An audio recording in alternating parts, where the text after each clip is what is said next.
আসসালামু আলাইকুম ফ্রেন্ডস। আজ আমি টাকি মাছের দুটো রেসিপি শেয়ার করব আপনাদের সাথে। আর আমি জানি আপনারা এইভাবে কেউ কখনো টাকি মাছ রান্না করে বা ভর্তা করে খাননি। তো আজকের রেসিপি দুটো অবশ্যই পুরো ভিডিওর সাথে থাকলে বুঝতে পারবেন কিভাবে তৈরি করলাম। এখানে দেখুন আমি বেশ কয়েকটা টাকি মাছ ধুয়ে পরিষ্কার করে নিয়েছি। আর মাছগুলোকে কিন্তু বেশ ভালোভাবে পরিষ্কার করে নিতে হয়, উপরের কালো কালো অংশ যতটা সম্ভব ফেলে দিতে হয়। আর এদিকে চুলায় একটা ফ্রাই প্যান বসিয়ে তাতে তেল দিয়ে দিয়েছি সামান্য পরিমাণে, দিয়ে দিচ্ছি পেঁয়াজ কুচি। তবে পেঁয়াজ কুচিটাও কিন্তু ছোট সাইজের, বেশ কিছুটা কাঁচামরিচ ফালি করে দেওয়া। তো আমি এখানে কিন্তু কোনো বাড়তি মশলা ইউজ করব না, একদম ঘরোয়া মশলা দিয়েই আমি রেসিপি দুটো তৈরি করে দেখাবো, অথচ স্বাদে কিন্তু খুবই অসাধারণ হবে।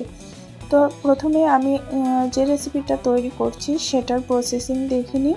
তো এরকম সহজ সরল স্বাদে অসাধারণ রেসিপি পেতে হলে যেমন খুশি তেমন চ্যানেলটিকে সাবস্ক্রাইব করে রাখতে পারেন, পাশে থাকা বেল আইকনটিকে প্রেস করে রাখতে পারেন যাতে পরবর্তী ভিডিও আপলোড হলে সবার প্রথমে নোটিফিকেশন পৌঁছে যায়।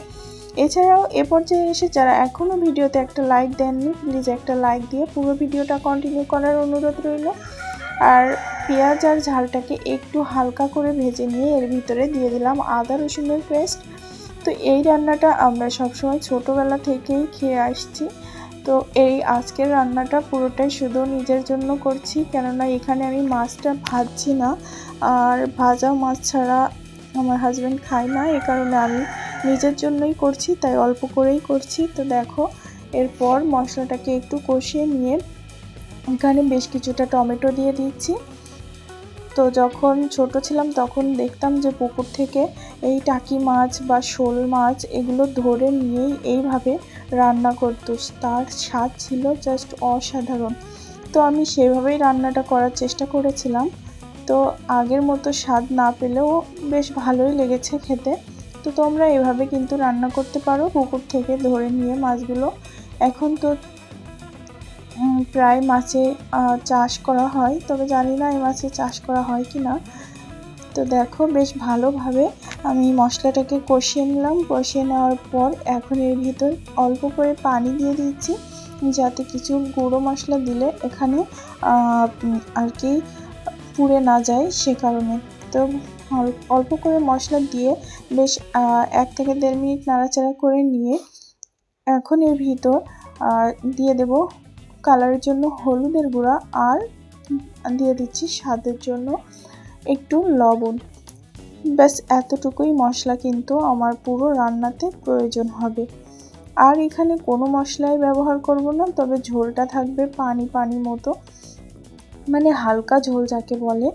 তো দেখো, বেশ মশলার সাথে একটু কষিয়ে টষিয়ে নিলাম, নিয়ে এখন এতে বেশ কিছুটা পানি দিয়ে দিলাম।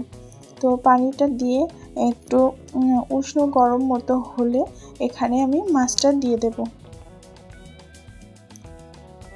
তো নেড়ে চেড়ে নিচ্ছি একটু মশলার সাথে। দেখো, তো এইভাবে কিন্তু রান্না করে বেশ 1 প্লেট ভাত এমনিতেই পার হয়ে যেত, কখন বুঝতেই পারতাম না। তো দেখো, এখানে আমি 2 পিস মাছ দিয়েছি নিজের জন্য, শুধু তার জন্য আমি 2 পিস মাছ রেখেছি। তো তোমরা যদি অনেকেই এইভাবে পছন্দ করো তাহলে অবশ্যই তোমরা বেশি নিতে পারো পরিমাণে। তো এইভাবে আমি প্রায় 5 থেকে 7 মিনিট কিন্তু ভালো করে ফুটিয়ে নেব মাছটাকে।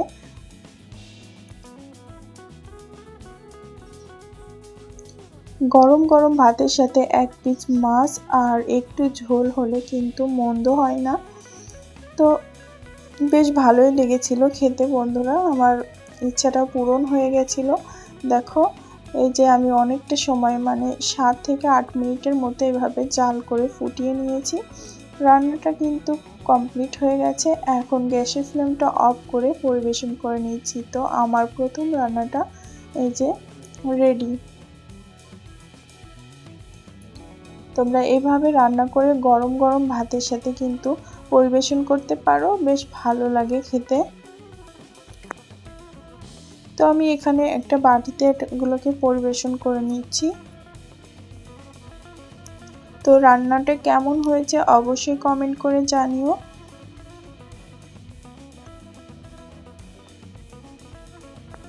তো এই যে আমার পরিবেশন করে নেওয়া হয়ে গেছে। এখন চলে যাব দ্বিতীয় রান্নার জন্য। তো দ্বিতীয় রান্নাটাও খুবই সিম্পল। আমি কড়াইটা না ধুয়ে তার ভিতর পানি দিয়ে দিয়েছি। যেহেতু একই মাছ রান্না হবে তাই আর আমি ধুলাম না এখানে। আর পানিটা দিয়েই মাছগুলো পানির ভিতরে দিয়ে দিচ্ছি।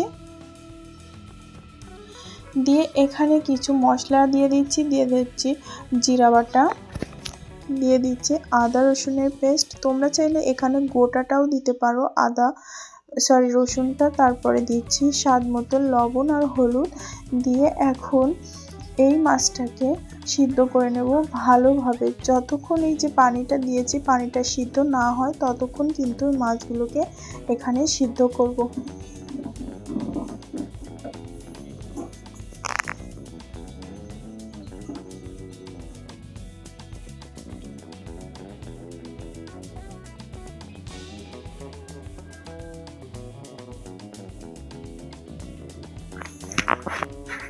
তো দেখো এখানে কিন্তু অনেকটা পানি শুকিয়ে গিয়েছে, যতটুকু আছে সেটাও শুকিয়ে নেব।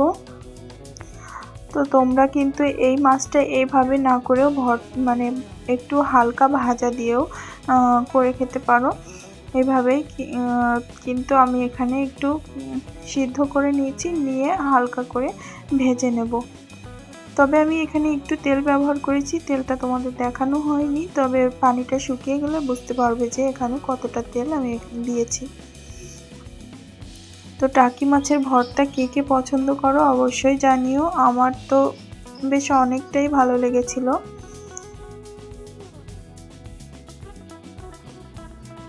রোজা মুখে কিন্তু এরকম হালকা পাতলা খাবারই বেশি ভালো লাগে। তো আর ভর্তা হলে তো কোনো কথাই হবে না বন্ধুরা। দেখো এখানে মাছের যে মাথাগুলো আছে আমি সেগুলোকে ভেঙে ভেঙে বাদ দিয়ে নেব, কেননা ভর্তার ভিতর কিন্তু মাথাটা যায় না, তাই মাথাটাকে আলাদা করে নিচ্ছি।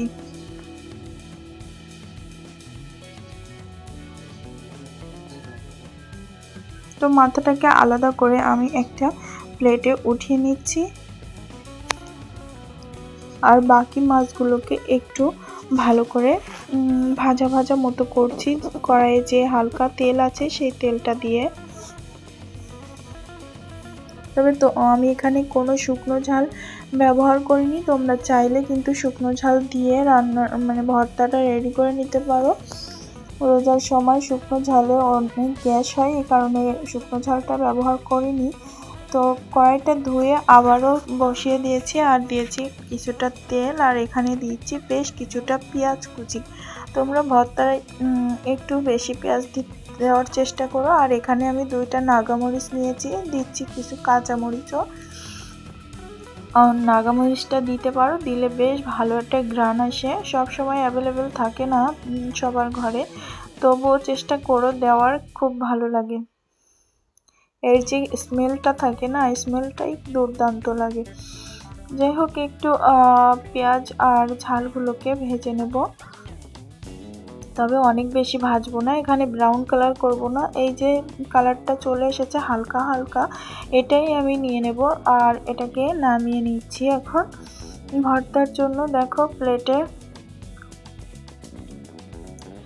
তো সমস্ত পেঁয়াজ আর ঝালগুলোকে প্লেটে নিয়ে এখন যে কাজটা করব সেটা হচ্ছে মাছ থেকে যে কাঁটাটা থাকে সে কাঁটাটা বের করে নেব।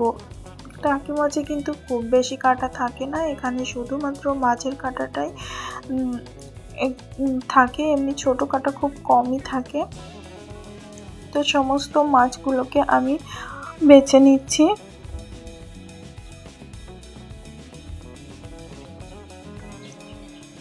তো তোমরা কে কিভাবে ভর্তা করো অবশ্যই কমেন্টে আমাকে জানিও।